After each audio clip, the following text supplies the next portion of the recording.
So here we have the Audi Q2 on a 19 plate. I'm going to hop in the car first of all and run through some controls for the car. Okay, now that we're inside the car, we're going to start with the dials. Over on the left-hand side, we have the rev counter and coolant temperature gauge.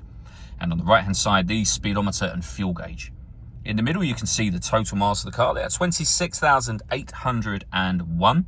We have the digital readout for the speedometer above that. And you can change that information for various different bits of info. So you can see you can change the information just there, but you can change the information in that central section as well. So you can have anything you wish here displayed in that section. If we back out to the steering wheel, the buttons I was using to do that are just here. We have stereo controls and stereo controls. Behind the steering wheel, the minus and plus paddles so that you can change gear manually with this automatic gearbox. And then underneath that, we have cruise control and speed limiter. Over in the center, you'll then see the main screen for the car. So this is where you access your satellite navigation. We've done a video showing how the sat-nav works, which you can find on our website and YouTube channel. You can also pair your phone from here and, of course, access your music. The movement that I'm making on the screen is all being done using this dial. These buttons relate to the left and right-hand sides of the screen, which I'll show you in a second. And you can use these buttons here should you wish to. So you better access your sat-nav by pushing that button up, your telephone by bringing that button back down. You can go to your main menu from here, but the dial, as I'll show you now, will do everything. So if you want to access your radio, rotate to the radio, push the dial in.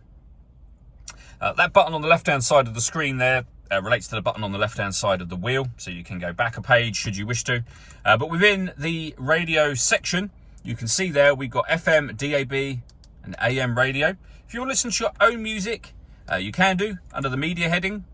And again, left-hand side will show you everything that you can connect up. So CD, SD memory card, USB, auxiliary, Bluetooth audio as well. Wi-Fi, as you can see. So loads of ways of listening to your music in this car. Working our way down from that, that button will turn the screen off and back on again. We can turn the traction control on and off.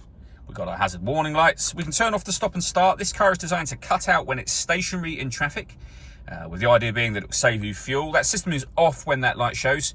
Drive select will do exactly that. It will change the way you drive the car. So efficiency, comfort, auto, so the car decides for you, dynamic and individual.